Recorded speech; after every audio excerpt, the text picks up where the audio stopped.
These notes are on ratios and proportions.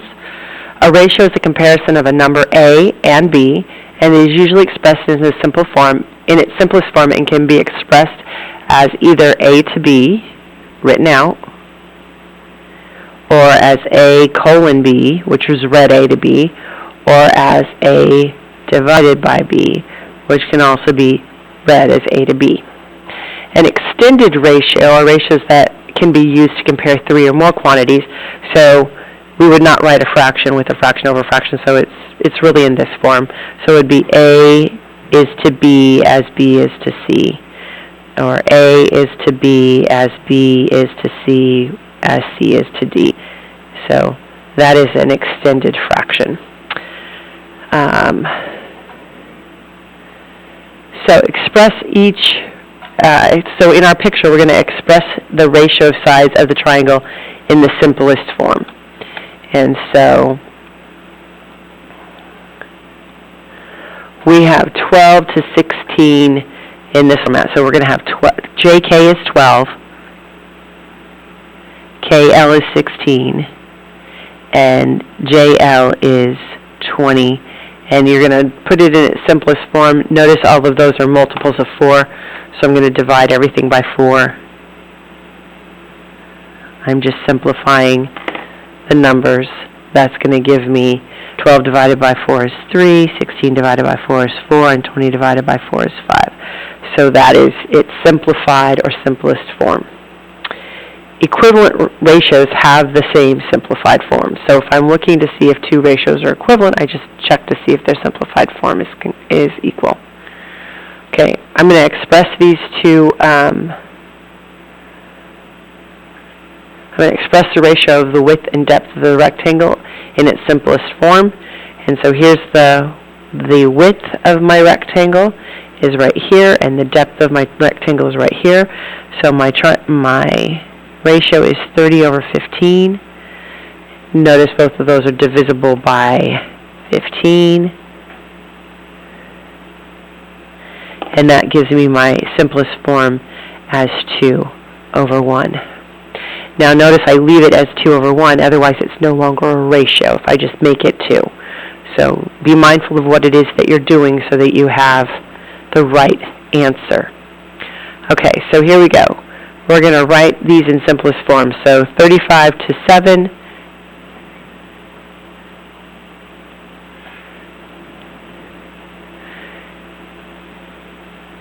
I would write this as 35.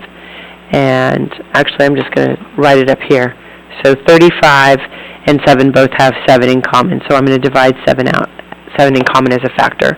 That's going to give me 35 divided by 7 is 5. And 7 divided by 7 is 1. So 5 to 1 is my new ratio. This one, 45 and 63 both have 9 in common. So as a factor, so I'm going to divide 9 out of both sides. I'm going to rewrite it using the same format. 45 divided by 9 is 5. 63 divided by 9 is 7. So this is a 5 to 7. So you give this one a try.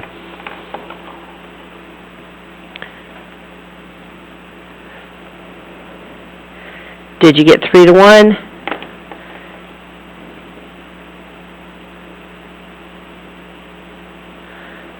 If not, see me. We'll talk about what you did wrong. Okay.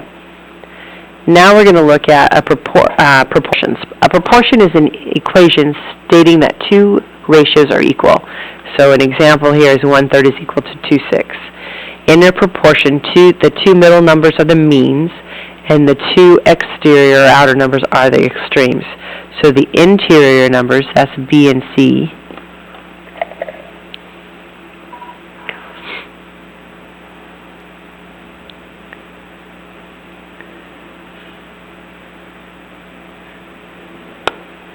the two interior numbers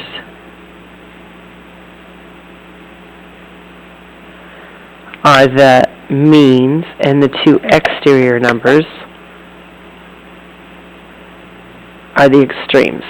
So the extremes and the means. And the only real reason we're going to identify these pieces is so we can actually talk about them.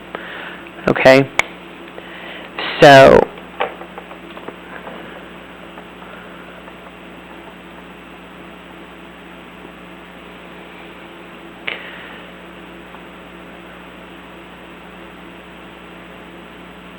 to simplify this or to solve these, I'm going to write them.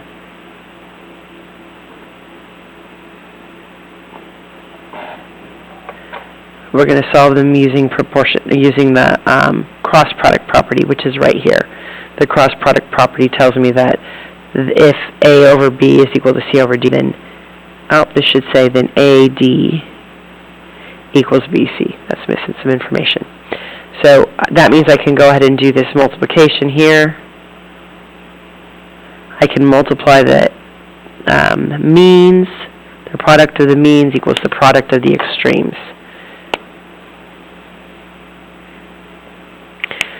So that's going to give me that negative 16x equals 88. And then to simplify that, I'm going to divide 88 both sides by 16. So dividing both sides by 16, I'm going to get that x equals, by negative 16, x equals negative 5.5. And then again, on part B, I multiply the means.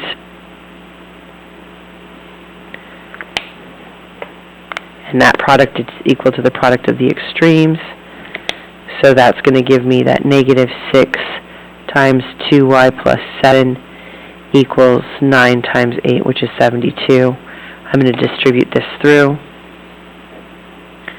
This is going to give me negative 12y minus 42 equals 72. Then I'm going to add 42 to both sides. That's going to give me that negative 12y equals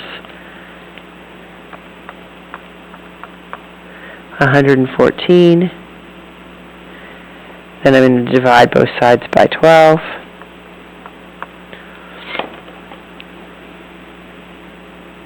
Negative 12, which is going to give me that y equals 9.5. Okay, pause the video, come back, check on these other ones.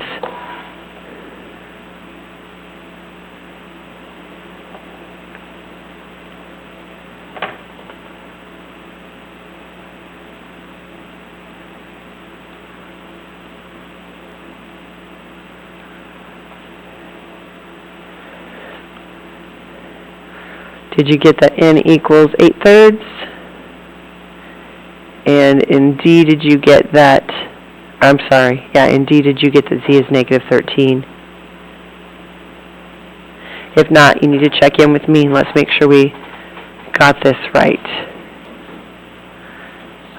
So then the next section that we're working on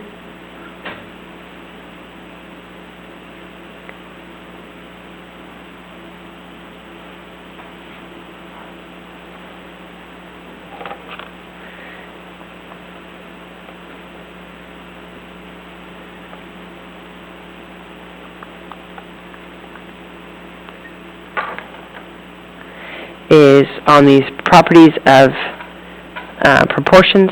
So there are 4 properties of proportions. The first property says that in a proportion the product of the extremes is equal to the product of the means. That's what we were just doing up here. Notice that B and D cannot equal 0 because you can't divide by 0, so they cannot be the denominator. We have a reciprocal property. If 2 ratios are equivalent, then their reciprocals are also equal. So if I take A over B equals C over D, then I just flip it over and say B over A equals D over C. I just change the numerator and denominators in these fractions. Again, here A and C cannot be equal to 0 because I cannot divide by 0.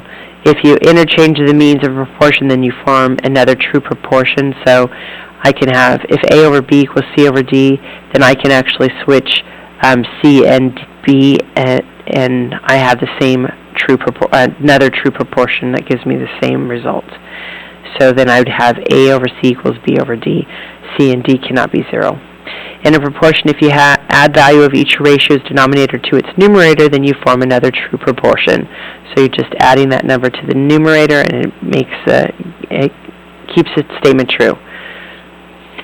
So, looking at these problems, Again, we're just going to apply the same thing. We're going to use the cross product property.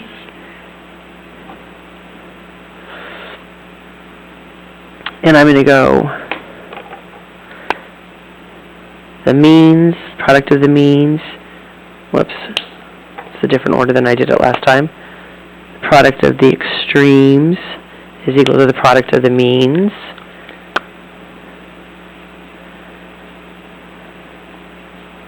I'm just going to highlight all these just to make it easy. So then I'm going to go ahead and do the cross product of each of them.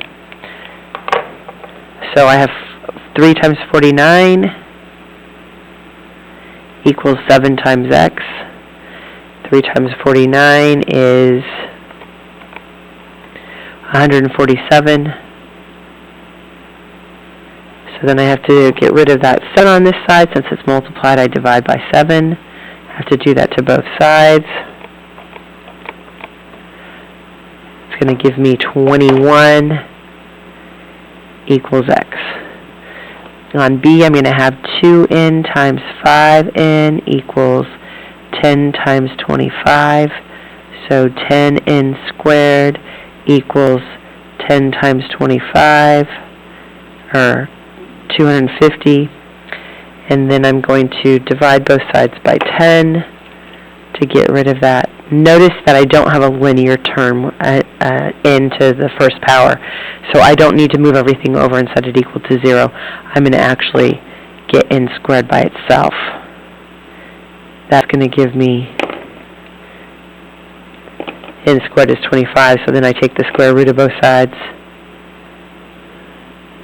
and get that n is 5. Okay, go ahead and give these two a try.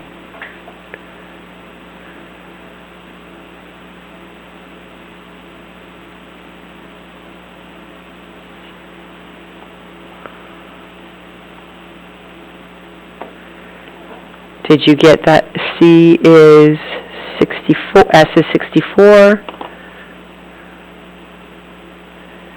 and Y is 6 and negative 10? If not, you need to ask me some questions tomorrow.